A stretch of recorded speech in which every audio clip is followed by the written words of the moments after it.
Hai guys, welcome to Teguh Story Channel. Apa kabar sahabat onlineku? Semoga sehat dan bahagia selalu, serta selalu dalam lindungan Allah. Di video ini aku akan menceritakan kisah yang terjadi di South Dakota pada tahun 2021 lalu, di mana seorang pria bernama Brent Monroe Hanson tega menghabisi nyawa saudaranya dan menyayat iparnya yang sedang hamil tua. Simak videonya sampai habis ya sahabat onlineku.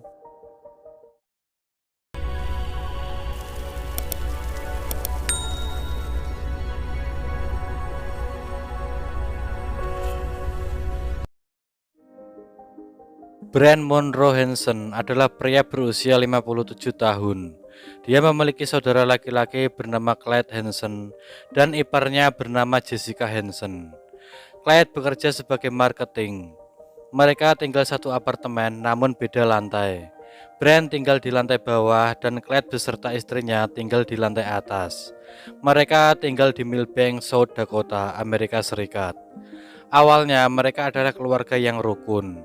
Diketahui juga Clyde dan Jessica memiliki anak berusia 3 tahun dan sedang mengandung tua yang sebentar lagi akan melahirkan. Jessica dan Clyde adalah orang yang baik, sederhana dan taat pada agamanya. Pada 24 Juli 2021 terjadi cekcok antara Brent dan Jessica.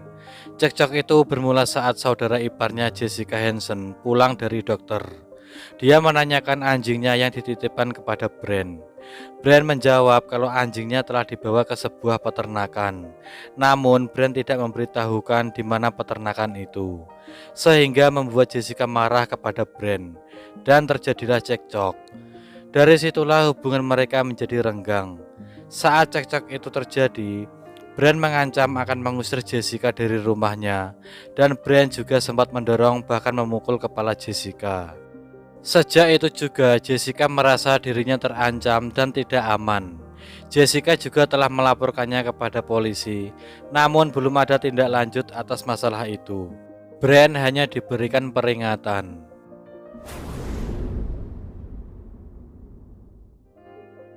Pada tanggal 12 Desember 2021, terjadilah tragedi pembunuhan di mana Brent telah membunuh saudara laki-lakinya dan juga iparnya. Kejadian itu terungkap saat Brent dipanggil kepala polisi Milbank Boyd Van Voren pada 15 Desember untuk memberinya kartu Natal dan menanyainya tentang permasalahannya dengan saudaranya itu. Saat sedang berbicara dengan Brent, Van Voren menerima panggilan masuk melalui radio polisi. Panggilan itu meminta Van Voren untuk memeriksa rumah Clyde dan Jessica. Dikarenakan seseorang pengantar makanan melihat darah di pintu rumah Clyde dan Jessica. Setelah menerima panggilan itu, Van Voren kemudian bertanya di mana saudaranya itu. Kenapa bisa ada darah di pintu? Awalnya Brent menjawab kalau saudaranya telah pindah dari situ. Van Voren tidak percaya dengan jawaban Brent. Dia terus menginterogasi Brent dan akhirnya Brent mengaku kalau dia telah membentak dan membunuh mereka. Brent mengakui semua perbuatannya. Dia mengaku pada tanggal 12 Desember dia mendatangi Clyde yang sedang sendirian di rumah. Brent kemudian memukul kepala Clyde berkali-kali dengan tongkat baseball sampai dia meninggal. Keesokan harinya saat iparnya Jessica pulang, Brent kemudian memukul dan menyayat Jessica dengan parang. Jessica yang saat itu sedang hamil tua, seketika langsung meninggal beserta bayi yang ada di kandungannya. Sedangkan anak Clyde yang berusia 3 tahun, dia bawa ke apartemennya. Bahkan Brent juga menemani anak itu tidur sampai jam 3 pagi. Anak itu aman bersama Brent. Van Voren kemudian menahan Brent dan segera menghubungi kantor polisi.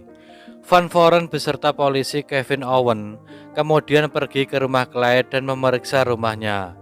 Mereka menemukan mayat Clyde berada di balik beberapa lembaran batu dan istrinya Jessica tertutup terpal biru. Clyde Hanson ditemukan dengan luka yang parah di kepalanya, sedangkan Jessica ditemukan dengan beberapa sayatan di tubuhnya. Brent Hanson kemudian ditahan dan dibawa ke kantor polisi Kabupaten Grant, di mana dia kemudian didakwa dengan 3 pembunuhan tingkat pertama dan 3 tuduhan tambahan pembunuhan tingkat 2. Brian akhirnya ditahan dengan jaminan 5 juta dolar. Keluarga Jessica sangat terkejut mendengar berita ini. Mereka kemudian berusaha untuk mendapatkan hak asuh atas anak Jessica dan Clyde.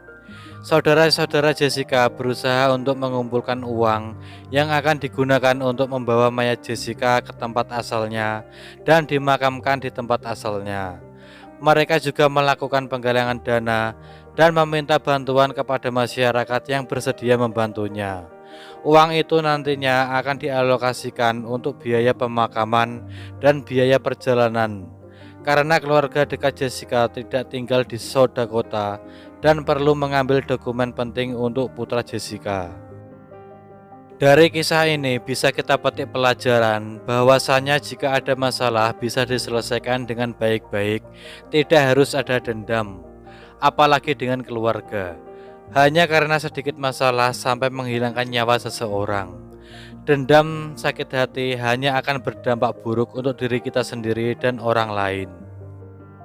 Sekian dari kisah ini. Bagaimana menurut teman-teman tentang kasus ini? Bisa komen di bawah. Dan semoga kita bisa mengambil hikmah dari kasus yang aku bawakan hari ini.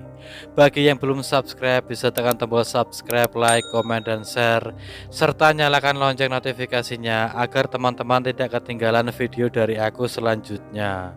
Tetap jaga kesehatan, berhati-hati dalam setiap aktivitas. Dan juga yang mau request tentang kasus-kasus yang ingin aku bawakan, bisa DM di Instagram Teguh Story Channel atau bisa juga komen di bawah. Sampai jumpa lagi di video selanjutnya. Terima kasih.